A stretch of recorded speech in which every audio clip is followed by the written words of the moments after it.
செந்தமிழன் அண்ணன் சீமான் அவர்களின் பேச்சை கேட்பதற்காக செந்துறை மண்ணில் கூடியிருக்கிற மாட தமிழர்கள் அனைவருக்கும் என்னுடைய அன்பு வணக்கம். எல்லோருக்கும் ஒரு கேள்வி எழலாம்.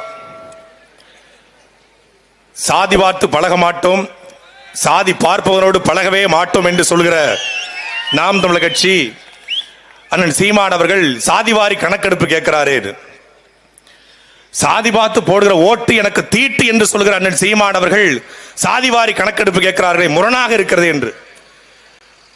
சாதி பார்த்து பழக மாட்டோம், சாதி பார்ப்பவனோடு பழகவே மாட்டோம் என்பது எங்களுடைய கொள்கை. சாதிவாரி கணக்கெடுப்பு கேட்பது என்பது எங்களுடைய உரிமை. அந்த கொள்கைக்கும் உரிமைக்குமான யுத்தம் தான் சமூக நீதி அரசியல். சமூக நீதி அரசியல் இங்க அது திராவிடம் தான் பேசணும், திமுக தான் பேசணும். திமுக தான் ஏற்கனவே சமூக நீதி அரசியல் பேசுத. சமூக நீதியின் காவலராக ஐயா கலைஞர் கருணாநிதி போற்றப்படுறாரு, அப்புறம் நீங்க என்ன சமூக நீதி அரசியல் பேசுவதுன்னு கேட்கிறாங்க. சமூக நீதி அரசியலை திமுக பேசுகிறது. ஆனால் தமிழர் நிலத்தில் இந்த 75 ஆண்டுகால அரசியல் வரலாற்றில் தமிழ்நாட்டில் ஒரே தலைவன் தான் சமூக நீதி அரசியலை களத்திலே செயல்படுத்திய ஒரே தலைவன் எங்களுடைய அண்ணன் செந்தமிழன் சீமான் மட்டும்தான். 2016 சட்டமன்ற தேர்தல் எல்லாரும் கணக்கெடுத்து பாருங்க. திமுகவுடைய வேட்பாளர் பின்னணி, அதிமுக வேட்பாளர் பின்னணி, பாஜக வேட்பாளர் பின்னணி, இன்னும் எத்தனை கட்சிகள் இருக்கிறோ அந்த கட்சியுடைய வேட்பாளருடைய பின்னணியை பாருங்கள். நாம் தமிழர் கட்சியுடைய வேட்பாளர் பின்னணியும் பாருங்க. அதிகாரத்துக்கு வரல, சட்டமன்றத்துக்கு வரல, பாராளுமன்றத்துக்கு வரல, ஆனால் களத்திலே ஒடுக்கப்பட்ட புறக்கணிக்கப்பட்ட விளிம்பு நிலை சமூகங்களுக்கு களத்திலே வேட்பாளராக்கி அழகு பார்த்த ஒரே கட்சி அது நாம் தமிழர் கட்சி மட்டும்தான். இதுவரைக்கும் தமிழ்நாட்டு அரசியல குயவருக்கு சீட்டு கொடுத்த ஒரு கட்சி நாம் தமிழர் கட்சி மட்டும்தான். பண்டாரம் சமூகத்திற்கு சீட்டு கொடுத்த கட்சி நாம் தமிழர் கட்சி மட்டும்தான். எந்த அளவுக்கு அண்ணன் சீமான் அவர்கள் இதை செயல்படுத்தணும்னு நினைக்கிறார் அப்படின்னா, 2026 தேர்தலில் ஒரு குறிப்பிட்ட தொகுதி, அந்த தொகுதியில இவரை நிப்பாட்டலான்னு சொல்லி அண்ணன் சீமான் ஒருத்தட்ட சொல்றாரு. இவரை நிப்பாட்டலாம் இருக்கேன் தம்பி, இந்த தொகுதியில அவர் விருப்பப்படுறாரு, நல்ல பையனா இருக்காரு, மருத்துவரா இருக்காரு, இவரை நிப்பாட்டிடுவோன்னு சொல்றாரு. அப்ப அந்த பொறுப்பாளர் சொல்லியிருக்காரு, இல்லைண்ணே அந்த தொகுதியில அவர் சார்ந்த சமூகம் ரொம்ப குறைவா இருக்காங்க, பெரும்பான்மை சமூகம் வேற சமூகமா இருக்காங்க, அவர் நிப்பாட்டினா சரியா வருமான்னு. டேய், சாதி பார்த்து போடுறவனா இருந்தா அவன் என் கட்சிக்கு ஓட்டு போடவே மாட்டான், நிக்கிறது என் தம்பி, அவனுக்கு ஓட்டு போடுவான், நமக்கு என்னடா சாதி அப்படின்னு கேட்டாரு. கேட்டவரு அண்ணன் சீமான், கேட்டது என்கிட்ட, சொன்னது அந்த மருத்துவர் கிருஷ்ணசாமி, தொகுதி திருச்சி கிழக்கு தொகுதி. இதான் சீமான். அந்த சமூக நீதி அரசியலை பேசுவதற்கான தகுதி அண்ணன் சீமானுக்கு இருக்கு. ஏன்னா இதே 2024 நாடாளுமன்ற தேர்தலில் இவர்கள் பேசுவார்கள், ஒடுக்கப்பட்ட சமூகத்திற்காக நாங்கள் உழைக்கிறோம், பிற்படுத்தப்பட்ட சமூகத்திற்காக நாங்கள் உழைக்கிறோம், நாங்கள் தான் உங்களுக்கு இடஒதுக்கீடு வாங்கி கொடுத்தோம், இன்னைக்கு நீங்கள் தாசில்தாராக, விஏஓவாக, ஆர்டிஓவாக, ஆர்ஐயாக மாறிக்கீங்கன்னா அது நாங்க தான் காரணம். யாரு? திமுக சொல்லுவான். ஆனா களத்துக்கு வந்துட்டா செய்ய மாட்டான். அதுக்கு ஒரு வியாக்கியானம் வச்சிருக்காங்க. அது நீங்க வெறுங்கரண்டி எப்படி வேணாலும் ஆட்டலாம், நாங்க எண்ணெயோட வச்சிருக்கோம். நீ எது கரண்டியில் எண்ணெய் வச்சிருக்க? அதை பாட்டில் ஊற்றி வைக்க வேண்டியதானே. கரண்டியில் எண்ணெயோட வச்சிருக்கோம், எண்ணெயை வச்சுக்கிட்டு நாங்க பொறுமையா தான் ஆட்டணும். ஏன்னா எண்ணெயை வச்சுக்கிட்டு நின்றுட்டு இருப்பல, கரண்டி வெறுங்கரண்டி எப்படி வேணாலும் ஆட்டலாமா? திண்டுக்கல் தொகுதியில் என்பது ஒரு குறிப்பிட்ட சமூகங்கள் நிறைந்திருக்கிற தொகுதி, பெரும்பான்மை சமூகங்களுக்கு தொகுதி. அந்த தொகுதியில ஆதி தமிழ் குடியா இருக்கிற தேவேந்திர குல வேளாளருக்கு சீட்டு கொடுத்த ஒரே கட்சி அது நாம் தமிழர் கட்சி. இதுதான்டா சமூக நீதி அரசியல். அதனால சமூக நீதி அரசியல் பேசுவதற்கு அண்ணன் சீமானுக்கு தகுதி இருக்கு. இதே ஜெயங்கொண்டத்தில் தான் சீமான் ஓட்டு கேட்கும்போது சொன்னாரு 2026 முதல் முறையாக 2016 எல்லாரும் கொதிச்சாங்க. அதுக்கு என்ன இப்படி சொல்லிட்டாங்க அப்படின்னு. சாதி பார்த்து போடுகிற ஓட்டு எனக்கு தீட்டு என்று தமிழ்நாட்டு அரசியல, ஏன் இந்தியாவிலேயே அறிவித்த ஒரே தலைவர் எங்களுடைய அண்ணன் செந்தமிழன் சீமான். அதனால தான் அவருடைய கரங்களை நாங்கள் பிடித்து நிற்கிறோம். நாங்களும் சாதியாத்தான் இருந்தோம். தேவராக, நாடாராக, தேவேந்திரராக, கோணாராக, செட்டியாக, பிள்ளையாக, உடையாராக, படையாட்சியாக, கவுண்டராக, வெள்ளாளராக நாங்களும் இருந்தோம். செந்தமிழன் சீமான் என்ற ஒற்றை மனிதன் வந்தான். எல்லோரும் படையாட்சிக்கான அரசியல் பண்றாங்கன்னு சொல்லி ஐயா ராமதாஸ் சொல்லுவாங்க, பறையருக்கான அரசியல் பண்றாருன்னு சொல்லி அண்ணன் திருமாவை சொல்லுவாங்க, கோணாருக்காக அரசியல் பண்றாருன்னு சொல்லி தேவநாதன் யாதவ சொல்லுவாங்க, நாடாருக்கான அரசியல் பண்றாருன்னு சொல்லி சரத்குமார சொல்லுவாங்க, தேவருக்கான அரசியல் பண்றாருன்னு சொல்லி அண்ணன் ஸ்ரீதர் வாண்டையார சொல்லுவாங்க, கொங்கு வெள்ளாள கவுண்டருக்கான அரசியல் பண்ணான்னு சொல்லி ஈஸ்வரன் சொல்லுவாங்க. இப்படி சாதிக்காக அரசியல் பண்ண தமிழ் சமூகத்துல தமிழ் சாதிக்காக அரசியல் பண்ண வந்த ஒரு தலைவன் எங்களுடைய அண்ணன் செந்தமிழன் சீமான். எதுக்காக இந்த கணக்கெடுப்பு ஏன் இப்ப அவசியப்படுது? கூடியிருக்கிற எத்தனையோ படித்த பிள்ளைகள் இருப்பீங்க, தம்பிமார்கள், கல்லூரி முடிச்சவங்க இருப்பீங்க, வழக்கறிஞர் இருப்பீங்க. ஒரு ஆர்டிஐ போடுங்க, தகவல் அறிவு உரிமை சட்டத்தில் ஒரு கேள்வி கேளுங்க. நீங்கள் வன்னியராக இருந்தால் வன்னியராகவே கேள்வி கேளுங்கள். வன்னியர்ல தமிழ்நாட்டில் எத்தனை ஐபிஎஸ், எத்தனை ஐஏஎஸ், எத்தனை தாசில்தார் வன்னியர்ல கேளுங்க. நீங்கள் பறையராக இருந்தா கேளுங்க, உங்க சாதிக்காவது கேளுங்க. எத்தனை ஐபிஎஸ் பறையர்ல, எத்தனை ஐஏஎஸ் பறையர்ல, எத்தனை தாசில்தார், எத்தனை டெப்டி கலெக்டர் நீங்க கேளுங்க. அண்ணா யூனிவர்சிட்டியில உங்க ஆள் எத்தனை இருக்கான்னு கேளுங்க. பாரதிதாசன் யூனிவர்சிட்டியில உங்க ஆள் எத்தனை இருக்கான்னு கேளுங்க. ரொம்ப வேண்டாம், தமிழ்நாடு சட்டசபையில, தமிழ்நாட்டுடைய பாராளுமன்றத்தில், அமைச்சரவையில் உங்க ஆள் எத்தனை பேர் கேளுங்க. ஒரு நியூஸ் 18 விவாதத்தில் அந்த விவாதத்துடைய நெறியாள்கை செய்யக்கூடிய ஒரு நெறியாள்வை செய்யக்கூடியவர் நெறியாளர் சொல்றாரு, தமிழ்நாட்டில் பிறமொழியாளர்கள் 25 விழுக்காடு இருக்காங்கன்னு சொல்றாங்க. எத்தனை பேரு? 25 விழுக்காடு இருப்பதாக சொல்றாரு. சரி, 25 விழுக்காடு வச்சுக்கோமே. 25 விழுக்காடு இருக்கிற பிறமொழியாளருக்கு தமிழ்நாடு அமைச்சரவையில் 9 சீட்டு. வன்னியருக்கு எத்தனை, கோணாருக்கு எத்தனை, நாடாருக்கு எத்தனை, தேவேந்திரருக்கு எத்தனை, தேவருக்கு எத்தனை, பறையருக்கு எத்தனை? மானமுள்ள தமிழ் சாதி சிந்திச்சு பாரு. ஒரே அமைச்சர் பறையருக்கு, ஒரே அமைச்சர் தேவேந்திரருக்கு, 4 பேரு முக்குளத்திற்கு மொத்தமா சேர்த்து கொடுத்துருக்கான். நாடாறுல 2 பேரு, அவ்வளவுதான். ஆனா தெலுங்கை தாய்மொழியா கொண்டவருக்கு தமிழ்நாட்டில் 9 அமைச்சர். இதுக்குத்தான் தேவை சாதிவாரி கணக்கெடுப்பு. இதை உடைத்து சுக்கு சுக்காக போடுவதற்குத்தான் தேவை சாதிவாரி கணக்கெடுப்பு. எங்க ஒருத்தர் அனுப்பியிருந்தார், என் ஊர்ல சொந்தக்காரன் ஒருத்தர் அனுப்பிச்சுதான், மாப்பிள்ள அண்ணன் சொல்லி இதை கொஞ்சம் பேச சொல்லுங்க. எப்படி, என்ன பேச சொல்லணும்? நம்ம ஆளுக்கு ஐபிஎஸ்ல இல்லவே இல்லை. எப்படி இருப்பேன், எப்படி இருப்பா? நீ கருணாநிதிக்கும் ஜெயலலிதாவுக்கும் ஓட்டு போட்டா எப்படி இருப்பா? ஐபிஎஸ் எப்படி இருப்பா? வழிநடத்துக்கு தலைவன் இல்லைங்க, எந்த சாதிக்கும் இல்ல. அவனவன் அந்த சாதியை வச்சு சம்பாதிச்சான், சம்பாதிச்சு கோட்டை கட்டிட்டான். வழிநடத்த தலைமை இல்ல. இப்ப நம்ம ஆளுக்கு ஐபிஎஸ் இல்ல, நம்ம ஆளுக்கு ஐஏஎஸ் இல்ல, நம்ம ஆளுக்கு ஐஆர்எஸ் இல்ல, நம்ம ஆளுக்கு ஐஎஃப்எஸ் இல்ல, நம்ம ஆளுக்கு சப் கலெக்டர் இல்ல. எப்படி இருப்பாங்க? எப்படி வருவாங்க? வரமாட்டான்.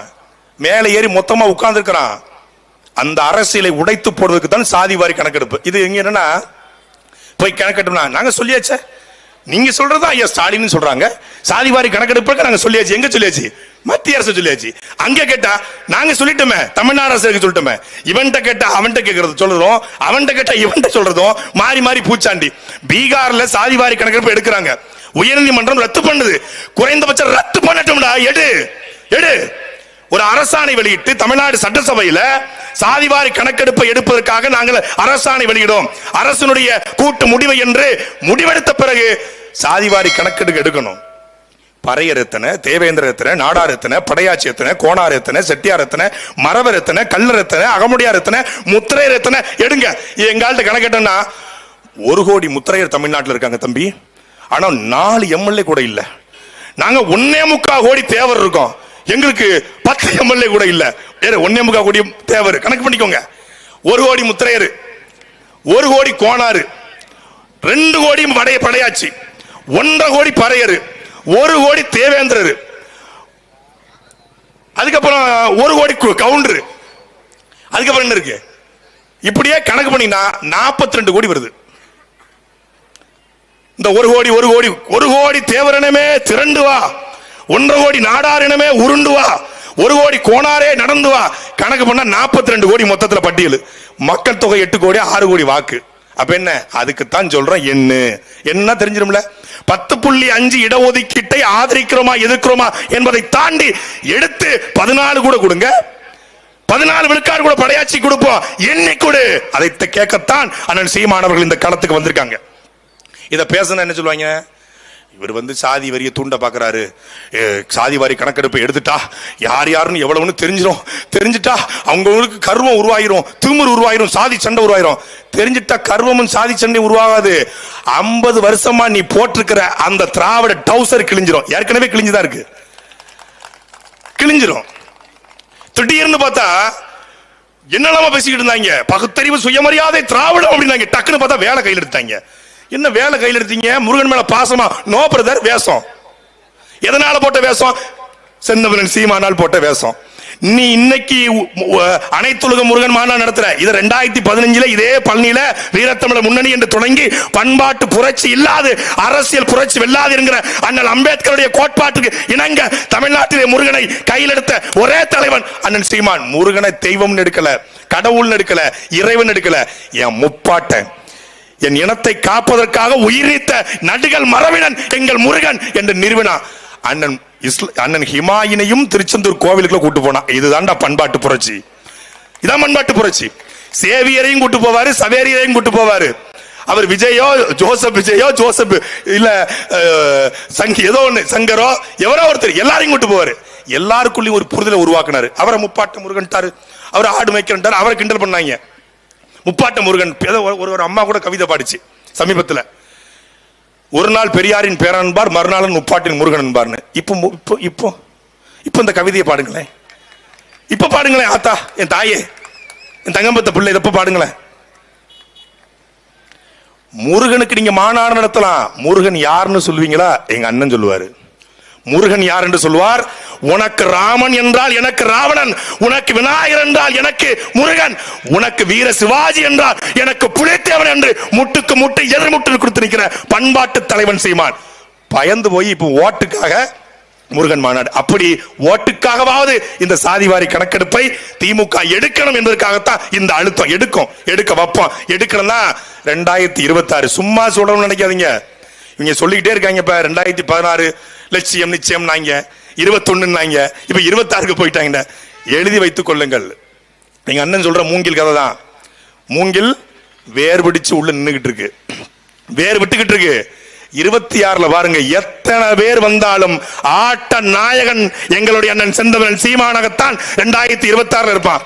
ஒரு பெரும் கட்சிங்க, 1.5 கோடி தொண்டர்களை கொண்டிருக்கிற கட்சி, 40 பாராளுமன்ற உறுப்பினர்களை வைத்திருக்க கட்சி, 160க்கும் மேற்பட்ட கூட்டணி சட்டமன்ற உறுப்பினர்களை வைத்திருக்க கட்சி, 70 வருஷ கட்சி, 50 ஆண்டு காலமா ஆட்சியில் இருக்கிற கட்சி, 6 முறை ஆண்ட கட்சி. ஆனால் யாருக்கு எதிராக அரசியல் பண்ணுது? இணையதளத்தை திறந்தா சீமான் சீமான் சீமான் சீமான் சீமான் சீமான் சீமான் சீமான். இன்னைக்கு எனக்கு நைட் டியூட்டி பார்க்கணும், 400 ரூபாய் கொடுங்கன்றாங்க திமுக உடன்பிறப்புகள். ஏன் இன்னைக்கு செந்தூரில் கூட்டம், எப்படியும் கண்டென்ட் கொடுத்துருவாரு, நைட்டு முழுக்க திட்டணும், நீங்க நைட் டியூட்டி பார்க்கணும், 400 ரூபாய் கொடு, 200 ரூபாய் பத்தாதுன்றான். அவங்களுக்கே கண்டென்ட் கொடுக்கிற கடவுளை எங்க அண்ணன் சீமான் தான். யூடியூபுக்கு கண்டென்ட் கொடுக்கிற கடவுளை எங்க சீமான் தான். மரியாதைக்குரிய எங்க ஊருக்காரர் எங்க அண்ணன் பைல்வான் ரெங்கநாதன் சொன்னாரு, சீமான்னு ஒருத்தன் தமிழ்நாட்டில் இல்லைன்னா நாம் தமிழ் கட்சி இல்லைங்கிறவருங்க யூடியூப்பை மூடிட்டு போயிட வேண்டியதான், சொல்லி முடிஞ்சிடும். சீமான தமிழ்ல வச்சுட்டு இப்படி பேசினாரா சீமான்? சீமானின் உண்மை முகம் ஒண்ணு இருக்காதாங்க. உண்மை முகம் ஒரு போட்டோ மட்டும் போட்டு வச்சிருப்பாங்க, இது அவங்க அவர் உண்மை முகம், ரியல் ஃபேஸ். அதை போட்டா அதுக்கு ஒரு 2 லட்சம் பேர் பாக்குறான். எங்க சேனல் தான் எவனும் பாக்குறது இல்ல. 14 லட்சம் சப்ஸ்கிரைபர் வச்சிருக்கோம், 2 லட்சம் தான் பாக்குறாங்க. 10 பேர் என்ன சேனல் தெரியல, எங்க சேனல்ல பாக்குறது இல்ல. ஆனா எங்களை திட்டி போட்டா குவியுது, வாழ்றான். அதான் எங்க அண்ணன் சொன்னாரு, டேய் விட்டுறா, திட்டி திட்டி பேசினாலும் வட்டியிலே சோறு வைப்பாங்கிற மாதிரி உங்க அண்ணன் என்ன திட்டி திட்டி பேசினாலும் வட்டியில சோறு வைப்பா. என்ன திட்டித்தான் அவன் பொண்டாட்டி பிள்ளைய வாழணும்னா வாழ்ந்துட்டு போட்டும்டா. நாங்கள் யாரையும் அவதூறு பரப்பவோ, யாரையும் விமர்சனப்படுத்தவோ, யாரையும் கேவலப்படுத்தவோ அரசியலுக்கு வரல. எங்கள் இனத்தின் பெரும் கனவுக்காக வந்திருக்கிறோம். எங்கள் இளமையை தியாகம் செய்து இந்த களத்தில் நிற்கிறோம். எங்களுக்கு வழக்கு, சிறை, சட்டம், இந்த அடக்குமுறை, ஒடுக்குமுறை, இது எல்லாமே அண்ணன் சீமான் அவர்கள் 14 ஆண்டுகள் கத்து கொடுத்துட்டாரு. உங்களுக்கு தெரியுமா? சிறையை பார்த்து, எஃப்ஐஆர் பார்த்து, வழக்க பார்த்து பயப்படுற முகமா அது? வழக்க பார்த்து பயப்படுற முகமா? கொஞ்சம் க்ளோஸ் அப் போங்க, தாய் தமிழ் போங்க. வழக்க பார்த்து பயப்படுற முகமா அது? டேய், வழக்கு வந்த பிறகு தாண்டா நாங்க சீமானுடைய தம்பியாவே மாறணும். சீமான் ஒருத்தர் எதுக்குங்க கைது பண்ணி உள்ள போடுறாங்க. நான் நல்ல ஞாபகம் இருக்கு, 2008 திருநெல்வேலி பஸ் ஸ்டாண்ட்ல நான் போய் நிக்கிறேன். ஒரு போஸ்டர், இயக்குனர் சீமான் கைது, எது தேசிய பாதுகாப்பு சட்டத்தில் கைது. அது அப்படி மண்டைக்குள்ள உரைக்குது. அடுத்த ஒரு 6 மாசம் கழிச்சு இயக்குனர் சீமான் தேசிய பாதுகாப்பு சட்டத்தில் கைது. அப்படியே கைதுன்னு போஸ்டர் பாக்குறோம். அப்புறம் தான் யாரு தொடர்ச்சியா இந்த அரசாங்கம் கைது பண்ணுது? யாரு?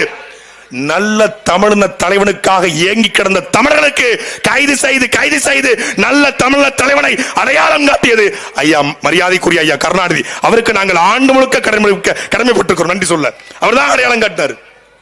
கைதுல தான் இந்த கட்சியே வளர்ந்துச்சு. சாதாரண துறைமுருகன், எனக்கெல்லாம் பேசவே வராது, சின்ன பையன், எனக்கு அப்படியே தட்டி பேச கொடுத்து சும்மா கட்சியில ஒரு மாநில பேச்சாளர் இருந்தேன். ஒரே ஒரு கைது பண்ணி உள்ள போட்டாங்க. திருப்பி வெளியே வந்தேன், திருப்பியும் கைது பண்ணி உள்ள போட்டாங்க. திருப்பி வெளியே வந்தேன், திருப்பியும் கைது பண்ணி உள்ள போட்டாங்க. கைது பண்ணி உள்ள போட்ட உள்ள போகும்போதும் சீமான் தம்பியா தான் உள்ள போனேன், வெளியே வரும்போதும் சீமான் தம்பியா தான் வெளியே வந்தேன். மீண்டும் குண்ட சட்டம், உள்ள போகும்போதும் சீமான் தம்பியா தான் உள்ள போனேன், வெளியே வரும்போதும் சீமான் தம்பியா தான். இப்போதும் வழக்கு, இப்போதும் சிறைப்படுத்துறாங்க. ஆனால் சட்டம் எங்களுக்கு ஆதரவு நின்றது. இந்த வழக்கு சாட்டை துறைமுகனுக்கு பொருந்தாது என்று மாண்புமிகு நேர்மைமிகு நீதியரசர் சுவாமிநாதன் என்னை விடுதலை செய்து ரிமாண்ட் செய்ய முடியாது என்று மீண்டும் மதுரை நீதிமன்றம் மூலம் சட்டம் எங்களுக்கு சாதகமாக இருந்தது. நீதிமன்றத்தில் ஆணையப்பட்டு வெளியே வந்தோம். நீதிமன்றம் சொல்லுது பேசட்டும், துரைமுருகன் பேசட்டும், ஆனா கருணாநிதி பத்தி பேச வேண்டாம், ஸ்டாலினை பத்தி பேச வேண்டாம், ஊழலை பத்தி பேச சொல்லுங்க. அவரை ஊழலை பத்தி பேசுங்க. ஐயா, நான் சத்தியம் பண்ணிட்டேன் அண்ணன் சீமான், நான் இனிமேல் கருணாநிதி அவர்களை பற்றியோ ஸ்டாலின் அவர்களை பற்றியோ உதயநிதி ஸ்டாலினோட பேச மாட்டேன், சத்தியம். ஆனால் 70 ஆண்டு காலமாக தமிழ்நாட்டில் எவன் எவன் ஆத்துமல்ல கொள்ளையடிச்சா, எவன் கனிம வளத்தை கொள்ளையடிச்சா, எவன் மக்களை சுரண்டி கொளுத்தா, எவன் 2009 எவர் 2009 ஈழத்தமிழுக்கு துரோகம் செய்தார், எவர் போலியான உண்ணாவிரத நாடகம் இருந்தார், எவர் நான் பிறந்த திருநெல்வேலி மண்ணில் 30 ரூபாய் கூலி உயர்வை கேட்டு போராடிய எங்கள் தேவேந்திர குல சொந்தங்களை சுட்டு தள்ளுங்கள் என்று எவர் உத்தரவிட்டாரோ அவருக்கு எதிரான அரசியலை நாங்கள் பண்ணுவோம். கருணாநிதிக்கு எதிராக பண்ண மாட்டோம், திமுக எதிராக பண்ண மாட்டோம், ஸ்டாலினுக்கு எதிராக பண்ண மாட்டோம். ஆனால் மக்களை மடைமாற்றி வைத்திருக்கிற ஓட்டுக்கும் சீட்டுக்கும் கோட்டருக்கும் கோழி பிரியாணிக்கும் மக்களை அடிமைப்படுத்துகிற அந்த அயோக்கிய அரசியலை எதிர்த்து பேசுவோம். நீதிமன்றமே எனக்கு கொடுத்துருக்கு, அடிச்சம்பர் அப்பாயின்மெண்ட் ஆர்டர் கவர்மெண்ட்ங்கிற மாதிரி நீதிமன்றமே உத்தரவு கொடுத்துருக்கு. பேசுங்க, ஊழலை பேசுங்க, லஞ்சத்தை பேசுங்க, நாட்டில் நடக்கக்கூடிய அநீதிகளை பேசுங்கள். இன்னும் தடை இல்லைங்க. வாய்ப்பூட்டு சட்டம் ஒன்றும் போட்டுறல, வாய்ப்பூட்டு சட்டம் ஒன்றும். சரி, அப்படியே நீங்க வாய்ப்பூட்டு சட்டம் போட்டாலும் நான் பேசல, என் குரலாக இடுமானம் கார்த்திக் பேசுவான், என் தம்பி சல்மான் பேசுவாரு, சரவணன் பேசுவான். நீ நினைச்சிட்டு இருக்கியா சீமான் கட்சியில் 4 பேரை உழுதிக்கு போட்டா பேசாளுன்னு? ஒட்டு இந்த கூட்டத்தில் இருக்கிற பாதி பேர் பேச்சாளர், பேசதான் நேரம் இல்லை. இப்ப எனக்கு நேரம் இல்லை, அதனால அடுத்தடுத்த கூட்டங்களில் பேசுவோம். சமூக நீதி அரசியல் என்பது தமிழ்நாட்டினுடைய உரிமை அரசியல். அந்த அரசியலை மீட்டெடுக்க நாம் அனைவரும் அண்ணன் செந்தமிழன் சீமானுடைய கரத்தை வலுப்படுத்துவோம். நன்றி, வணக்கம். அடுத்ததாக